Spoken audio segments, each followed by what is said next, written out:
السلام علیکم ورحمۃ اللہ وبرکاتہ۔ الحمدللہ رب العالمین والعاقبۃ للمتقین والصلاۃ والسلام علی اشرف الانبیاء والمرسلین نبینا و رسولنا و حبیبنا محمد وعلی آلہ واصحابہ اجمعین، اما بعد۔ قابل احترام ناظرین و سامعین، یہ آپ کے سامنے مسجد قبلتین ہے جو کہ مدینہ یونیورسٹی کے قریب پڑتی ہے، یا یہ کہہ لیں کہ مدینہ یونیورسٹی اس کے قریب ہے۔ اس مسجد کا پس منظر یہ ہے کہ رسول اللہ صلی اللہ علیہ وآلہ وسلم جب مکہ میں تھے اور ہجرت کر کے ابھی مدینہ تشریف نہیں لائے تھے، تو آپ کی یہ خواہش رہتی تھی کہ اللہ تعالیٰ ابراہیمی قبلہ کو یعنی بیت اللہ شریف کو مسلمانوں کا قبلہ قرار دے دیں، کیونکہ آپ اس وقت بیت المقدس کی طرف منہ کر کے نماز پڑھتے تھے۔ لیکن مکہ میں آپ ایسا کرتے تھے کہ بیت المقدس کی جنوبی جانب جا کر کھڑے ہو جاتے تھے، یعنی رکن یمانی اور حجر اسود کے درمیان کھڑے ہوتے تھے، تو آٹومیٹیکلی آپ کا چہرہ مبارک بیت اللہ شریف کی طرف بھی ہوتا تھا اور آپ کا چہرہ اقدس جو ہے بیت المقدس کی طرف بھی ہو جاتا تھا، یعنی بیت اللہ شریف سے بیت المقدس شمال میں پڑتا ہے، تو جب انسان بیت اللہ شریف کے جنوب میں کھڑا ہوگا تو بیت اللہ بھی اس کے سامنے ہوگا اور بیت المقدس بھی اس کے سامنے ہوگا۔ تو آپ اس طرح نماز پڑھا کرتے تھے کہ بیت اللہ بھی سامنے رہتا تھا اور بیت المقدس بھی آپ کے سامنے رہتا تھا۔ لیکن جب آپ ہجرت کر کے مدینہ منورہ تشریف لے آئے تو مدینہ منورہ مکہ سے شمال کی جانب پڑتا ہے اور بیت المقدس مدینہ سے آگے شمال کی جانب ہے، یعنی اس لحاظ سے مدینہ منورہ یہ بیت المقدس اور بیت اللہ کے درمیان میں ہے، یعنی اس کے شمال والی سائڈ پر بیت المقدس پڑتا ہے اور جنوب والی سائڈ پر بیت اللہ شریف پڑتا ہے۔ تو لہٰذا اب جب آپ سینٹر میں آ گئے تو بیت المقدس کی طرف جب چہرہ اقدس کر کے آپ عبادت کیا کرتے تھے، نماز پڑھا کرتے تھے، تو آپ کی کمر مبارک جو ہے وہ قبلہ یعنی بیت اللہ شریف کی طرف ہوتی تھی جو مکہ المکرمہ میں ہے۔ تو آپ بار بار اس خواہش کے لیے کہ اللہ تعالیٰ قبلہ تبدیل کرنے کا حکم دیں، آسمان کی طرف اپنا چہرہ اقدس اٹھایا کرتے تھے کہ قبلہ تبدیل ہونے کے آرڈر آ جائیں۔ اللہ تعالیٰ نے قرآن مجید میں اس منظر کو بیان فرمایا ہے، فرمایا کہ قد نرا تقلب وجہک فی السماء فلنولینک قبلۃ ترضاھا فول وجہک شطر المسجد الحرام وحیث ما کنتم فولوا وجوہکم شطرہ۔ اللہ تعالیٰ نے یہاں فرمایا کہ ہم آپ کا چہرہ مبارک آسمان کی طرف بار بار اٹھتا ہوا دیکھ رہے ہیں کہ آپ قبلہ کی تبدیلی چاہتے ہیں، تو عن قریب ہم آپ کو یہ آرڈر دے دیں گے، حکم نازل فرما دیں گے کہ بیت اللہ کی طرف جو مکہ المکرمہ میں ہے اپنا چہرہ بیت اللہ کی طرف کر کے عبادت کریں۔ اور پھر اللہ تعالیٰ نے فرما دیا فولی وجہ کا شطر المسجد الحرام، اپنا چہرہ مسجد حرام کی طرف یعنی جو بیت اللہ شریف کے ارد گرد مسجد ہے مکہ المکرمہ میں، اس کی طرف اپنا چہرہ اقدس پھیر لیں۔ اور عام مسلمانوں کو بھی حکم ہوا کہ وحیث ما کنتم فولوا وجوہکم شطرہ، جہاں بھی ہے مسلمانوں تم ہو اپنے چہرے بیت اللہ کی طرف پھیر لو۔ تو جب یہ آرڈر ہوا، نبی کریم صلی اللہ علیہ وسلم کا چہرہ اقدس خوشی سے چمکنے لگ گیا، تو آپ نے پہلی نماز جب بیت اللہ کی طرف منہ کر کے مدینہ منورہ میں پڑھی تو آپ کے پیچھے ایک صحابی نے نماز پڑھی اور اس کے بعد وہ اس مسجد میں آئے۔ بعض روایات میں ملتا ہے، جیسا کہ بخاری مسلم وغیرہ اور دیگر حدیث کی کتابوں میں مختلف احادیث موجود ہیں، کہ یہ منظر جو ہے مسجد قباء میں بھی پیش آیا تھا۔ تو یہاں بھی ایک صحابی آئے تو دیکھا کہ ابھی تک لوگ بیت المقدس کی طرف منہ کر کے نماز پڑھ رہے ہیں، یعنی شمال کی طرف منہ کر کے نماز پڑھ رہے ہیں۔ تو انہوں نے آواز دے کر کہا کہ میں نے رسول اللہ صلی اللہ علیہ وسلم کے پیچھے نماز پڑھی ہے اور آپ کو قبلہ تبدیل کرنے کا آرڈر آ گیا ہے، تو اس لیے تم لوگ بھی اپنا چہرہ تبدیل کر لو۔ تو صحابہ اکرام نے کچھ دیر انتظار کیا، جب انہوں نے دوبارہ کہا اور گواہی دے کر کہا کہ میں گواہی دے رہا ہوں، قسم اٹھا رہا ہوں کہ میں نے نبی صلی اللہ علیہ وسلم کے پیچھے نماز پڑھی ہے، قبلہ تبدیل ہو چکا ہے، یعنی مسجد نبوی میں آپ نے قبلہ بدل لیا ہے، تو تم لوگ بھی اپنا قبلہ تبدیل کر لو۔ تو صحابہ اکرام نماز کے اندر ہی پھر گئے تھے۔ اب کیونکہ امام پہلے جو کھڑا تھا وہ ظاہر سی بات ہے کہ شمال کی جانب کھڑا تھا، اب قبلہ جنوب کی طرف ہو گیا یعنی بیت اللہ شریف، تو امام سب سے پیچھے رہ گیا۔ جب چہرے پھیرے گئے اور مقتدی آگے ہو گئے تو امام پھر صفوں سے نکلتا ہوا آگے آیا اور اس نے نماز مکمل کروائی۔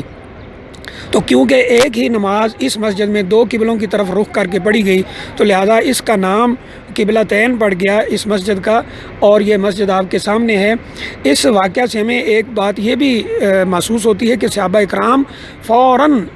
حکم رسول صلی اللہ علیہ وسلم پر عمل کرتے تھے، آپ کی حدیث سن کے، آپ کا حکم سن کے فوراً اس پہ عمل کی کوشش کرتے تھے، کوئی ادھر ادھر کی بات نہیں کرتے تھے۔ ایک بات اور بھی یہاں سے ثابت ہوتی ہے، جو اہل علم نے استدلال کیا ہے کہ خبر واحد یہ حجت ہے۔ یہاں جس آدمی نے آ کر خبر دی تھی یہ خبر واحد ہے، ایک آدمی نے آ کر کہا کہ قبلہ تبدیل ہو گیا ہے، تو تمام صحابہ کرام اس کی خبر پر یقین کرتے ہوئے انہوں نے اپنا رخ چینج کر لیا۔ لہٰذا جمہور اہل علم کا یہی مسلک ہے کہ خبر واحد حجت ہے، جیسا کہ خبر متواتر حجت ہے۔ تو اس موضوع پر ایک مستقل کتاب بھی لکھی گئی ہے، خبر الواحد و حجیتہ۔ تو اس واقعہ سے یہ بھی ثابت ہوتا ہے کہ صحابہ کرام جہاں پر نبی کریم صلی اللہ علیہ وسلم کے فرامین پر فوراً عمل کیا کرتے تھے، وہاں پر وہ اس بات کے بھی قائل تھے کہ اگر کوئی سکہ آدمی، ایک آدمی بھی آ کر کوئی سچی خبر دینے والا خبر دے دے تو اس کی خبر بھی قابل قبول ہوگی اور اس پہ عمل ہوگا۔ انہوں نے کوئی تردد نہیں کیا، نماز کے اندر ہی انہوں نے قبلہ تبدیل کر لیا۔ یہ مختصر سا تعارف تھا۔ ابھی اس مسجد کا اندرونی حصہ اور بیرونی کچھ دکھایا جائے گا اپنے سامعین کے لیے، تاکہ مسجد کا جو منظر ہے وہ آپ کے سامنے ہو۔ تو انشاءاللہ یہ ابھی آپ کو دکھاتے ہیں کہ اس مسجد کا اندرونی حصہ، کچھ بیرونی حصہ، اور ساتھ ساتھ یہ اللہ سے دعا بھی کرتے ہیں کہ اللہ تعالی ہمیں مساجد بنانے کی، ان کو آباد کرنے کی توفیق عطا فرمائے۔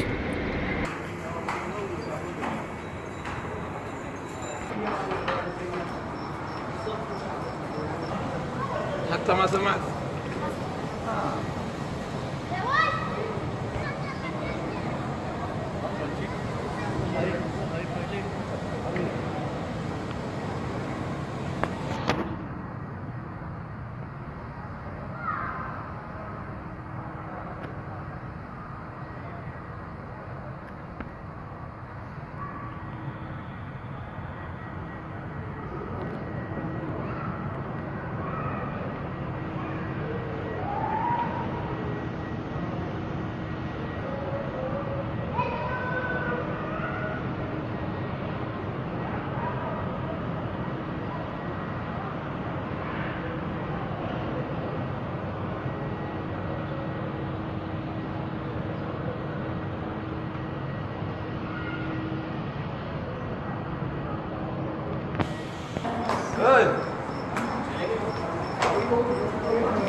یہ مسجد کا اندرونی اور کچھ بیرونی حصہ تھا۔ یاد رہے کہ رسول اللہ صلی اللہ علیہ وسلم نے